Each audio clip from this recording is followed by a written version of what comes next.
Stephen Hawking, agujeros negros y pequeños universos. Parte 6. Mi posición.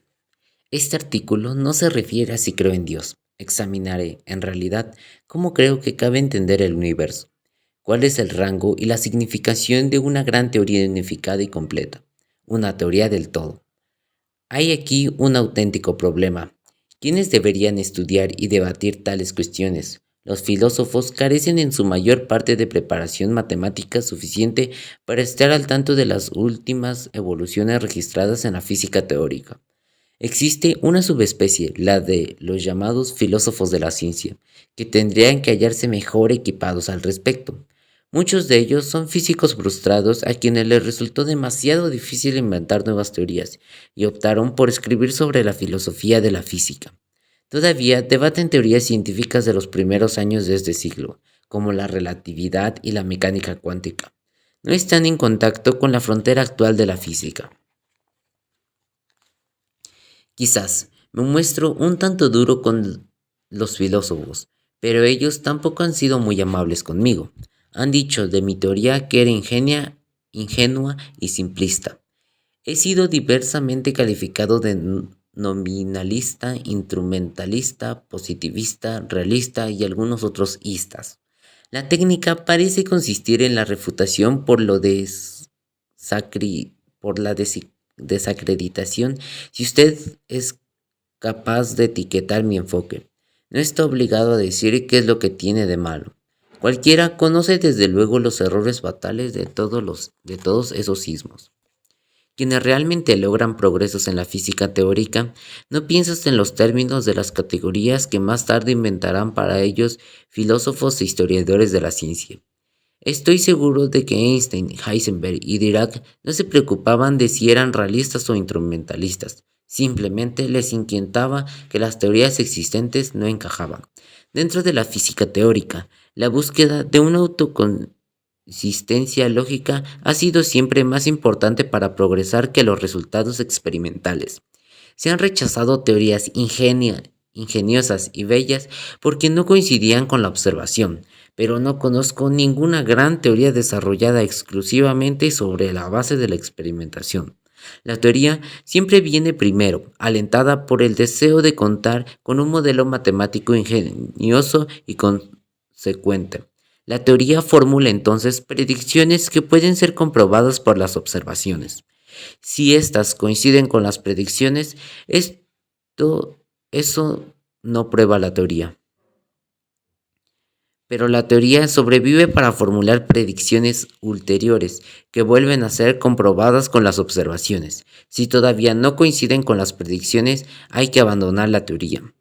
O esto es más bien lo que se supone que sucede. En la práctica, los investigadores no se muestran propicios a renunciar a una teoría a la que han consagrado mucho tiempo y esfuerzo. En general, comienzan por poner en tela de juicio la precisión de las observaciones. Si eso falla, tratan de modificar su teoría de un modo ad hoc. Con el tiempo, la teoría se convierte en un edificio agrietado y horrible. Entonces alguien sugiere una nueva teoría en la que, de una manera ingeniosa y natural, se explican todas las observaciones embarazosas. Un ejemplo al respecto fue el experimento de Michelson y Morley, llevado a cabo en 1887, que mostró que la velocidad de la luz era siempre la misma, fuera cual fuese la velocidad de la fuente o del observador. Pareció ridículo. Con seguridad, alguien que se desplazase hacia la luz hallaría que se movía a una velocidad superior a la que determinaría otro que se desplazara en la misma dirección que la luz. Sin embargo, el experimento reveló que ambos determinaban exactamente la misma velocidad. Durante 18 años siguientes, investigadores como Hendrik Lorentz y George Fitzgerald trataron de adaptar estas observaciones a las ideas aceptadas acerca del espacio-tiempo. Introdujeron postulados ad hoc, como proponer que los objetos menguan cuando se desplazan a grandes velocidades. Todo el marco de la física se tornó engorroso y repelente. En 1905, Einstein sugirió un punto de vista mucho más atrayente, en el que no se consideraba el tiempo completamente separado de sí mismo. Muy al contrario, lo combinó con el espacio en un objeto cuatridimensional denominado espacio-tiempo. Einstein se sintió empujado hacia esta idea no tanto por los resultados experimentales como por el deseo de lograr que dos partes de la teoría encajasen para formar un todo consistente. Las dos partes eran las leyes que gobernaban los campos eléctricos y magnéticos y las leyes que determinaban el movimiento de los cuerpos. No creo que Einstein ni ningún otro comprendiera en 1905 cuán simple e ingeniosa era la nueva teoría de la relatividad. Revolucionó por completo nuestras nociones de espacio-tiempo. Este ejemplo ilustra bien la dificultad de ser realista en la filosofía de la ciencia, porque lo que consideramos como realidad se halla condicionado por la teoría que suscribimos. Estoy seguro de que Lorentz y Fitzgerald se creían realistas al interpretar el experimento sobre la velocidad de la luz en términos de las ideas newtonianas de este espacio absoluto y del tiempo absoluto. Estas nociones de espacio y tiempo parecían corresponder al sentido común y a la realidad. Sin embargo, quienes en la actualidad están familiarizados con la teoría de la relatividad, por desgracia, una pequeña minoría posee una visión muy diferente. Tenemos que explicar a la gente la idea moderna de conceptos básicos tales como el espacio-tiempo. ¿Cómo podemos hacer de la realidad la base de nuestra filosofía si lo que consideramos real depende de nuestra teoría? Yo afirmaría que soy realista en el sentido de que creo que existe un universo que aguarda a ser investigado y comprendido. Considero una pérdida de tiempo la concepción solipsista de que todo es creación de nuestra imaginación. Nadie actúa sobre esa base, pero si una teoría, sin una teoría no podemos distinguir lo que es real acerca del universo. Por eso adopto la posición que ha sido descrita como simplista o ingenua, de que una teoría de la física es sencillamente un modelo matemático que empleamos para describir los resultados de unas observaciones. Una teoría es buena si resulta ingeniosa, si describe toda una clase de observaciones y si predice los resultados de otras nuevas. Más allá de eso, no tiene sentido preguntarse si se corresponde con la realidad, porque no sabemos con independencia de una teoría qué es la realidad. Esta visión de las teorías científicas puede que haga de mí un instrumentalista o un positivista. Como antes dije, me han llamado ambas cosas. Quien me calificó de positivista añadió que cualquiera sabía que el positivismo estaba anticuado. Otro caso de refutación a través de la descalificación. Cabe aceptar, desde luego, que el positivismo está anticuado en cuanto que es una moda intelectual de ayer, pero la posición positivista que he esbozado parece ser la única posible para alguien que busca nuevas leyes y nuevos modelos de describir el universo. De nada sirve apelar a la realidad porque carecemos de un concepto de realidad independiente de un modelo. La creencia tácita en una realidad independiente de un modelo constituye, en mi opinión, la razón subsayente de las dificultades con que tropiezan los filósofos de la ciencia respecto de la mecánica cuántica y de los principios de indeterminación. Hay un famoso experimento mental llamado el gato de Schrödinger. Un gato es introducido en una caja que se cierra herméticamente. Le apuntan un arma que se dispara si decae un núcleo radioactivo. La probabilidad de que esto suceda es del 50%. Hoy nadie se atreve a proponer tal cosa, ni siquiera como experimento puramente mental, pero en la época de Schrödinger nadie sabía del movimiento de protección a los animales. Ok, siguiendo, si uno abre la caja, hallará el gato muerto o vivo, pero antes de abrirla, el estado cuántico del gato será una mezcla del estado de gato muerto con un estado en el que el gato se halla vivo. A algunos filósofos de la ciencia les resulta muy difícil aceptar esto. Afirman que el gato no puede estar mitad muerto y mitad vivo, de la misma manera que no sería posible que una gata estuviese medio preñada.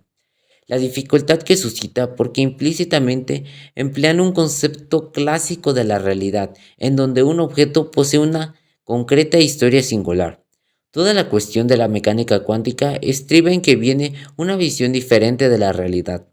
En esta concepción, un objeto no posee simplemente una sola historia, sino todas las historias posibles. En la mayoría de los casos, la probabilidad de poseer una determinada historia eliminará la probabilidad de tener una historia ligeramente diferente. pero en ciertos casos, las probabilidades de historias próximas refuerzan entre sí. Una de esas historias reforzadas es la de que observamos como historia del objeto. En el caso del gato de Schrödinger, hay dos historias reforzadas. En una, el gato muere, mientras que en otra queda con vida.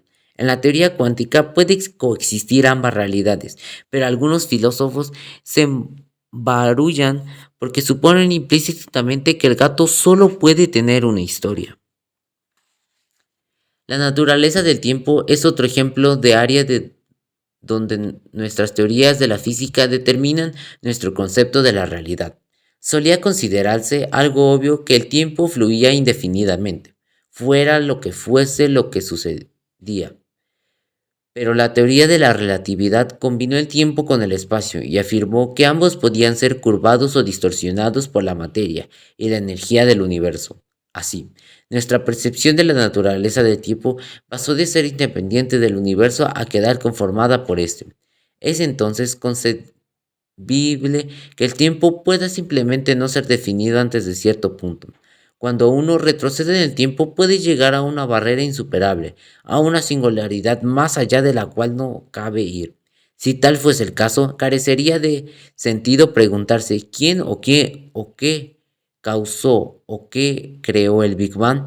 Hablar de casualidad o de creación supone implícitamente que hubo un tiempo antes de la singularidad del Big Bang. Sabemos desde hace 25 años que la teoría general de la relatividad de Einstein predice que el tiempo tuvo que tener un comienzo en una singularidad hace 15 millones de años, pero los filósofos aún no han captado la idea. Todavía siguen preocupándose de los fundamentos de la mecánica cuántica formulada hace 65 años.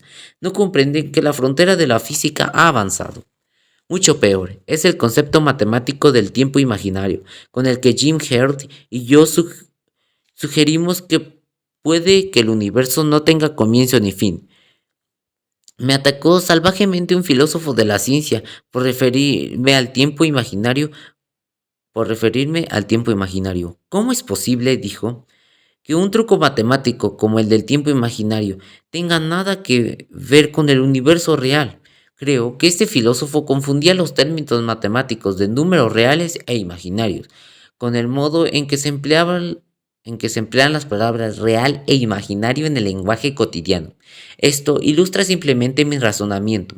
¿Cómo podemos conocer lo que es real, al margen de una teoría o de un modelo con que interpretarlo?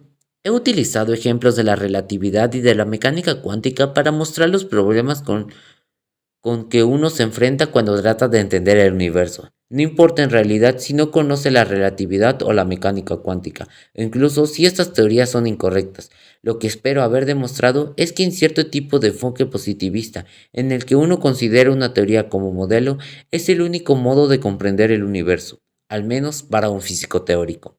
Tengo la esperanza de que hallaremos un modelo consistente que describa todo el universo. Si lo logramos, constituiría un auténtico trufo para la raza humana.